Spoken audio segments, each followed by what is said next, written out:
धर्म के लिए भावना की नहीं, बल्कि अपने कर्तव्य के ज्ञान की आवश्यकता है। इस बात की आवश्यकता होती है कि मनुष्य समझ ले कि उस परिस्थिति में उसका कर्तव्य क्या है। भावना तो कई बार कर्तव्य के रास्ते में आ जाती है, मनुष्य को कमजोर कर देती है। जैसे इस समय तुम्हारी भावनाओं के कारण तुम्हारे मन में जो मोह उत्पन्न हो गया है, वो तुम्हें कर्तव्य के रास्ते से भटका आ रहा है। इसलिए शास्त्र कहता है कि कर्तव्य भावना से ऊंचा है। अभी तुमने बड़े ज्ञानियों जैसे तर्क किए कि कर्म के लिए कोई प्रेरणा होनी चाहिए और प्रेरणा के लिए कोई भावना आवश्यक है। ये सारे तर्क मोह जनित हैं। रिश्ते नातों के मोह ने तुम्हारी बुद्धि को धूमिल कर दिया है, इसलिए तुम्हें सत्य दिखाई नहीं दे रहा।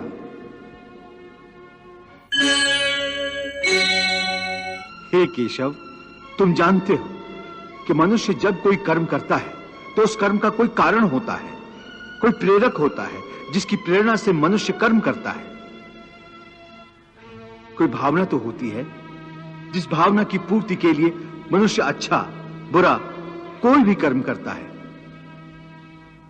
अर्थात कर्म की जड़ में एक भावना होती है और भावना की जड़ में कोई ना कोई रिश्ता होता है, क्योंकि किसी संबंध किसी रिश्ते के बगैर तो भावना पैदा नहीं हो सकती। अर्जुन, तुम ठीक कह रहे हो। संबंधों और रिश्तों से ही भावनाओं का स्रोत फूटता है, परंतु भावनाओं की यह नदी जल्दी सूख जाती है, बिल्कुल ऐसे जैसे आग में पानी की बूंद तुरंत ही लुप्त हो जाती है। मरने वाले की चिता के ठंडे होने से पहले ही रिश्तेदारों की आंखों के आंसू भी सूख जाते हैं। कोई 2 घड़ी आंसू बहाता है, कोई 2 दिन। बहुत रोती है तो मां, वो भी चंद दिनों में फिर संसार की माया में फंसकर अपने दूसरे कर्म में लग जाती है।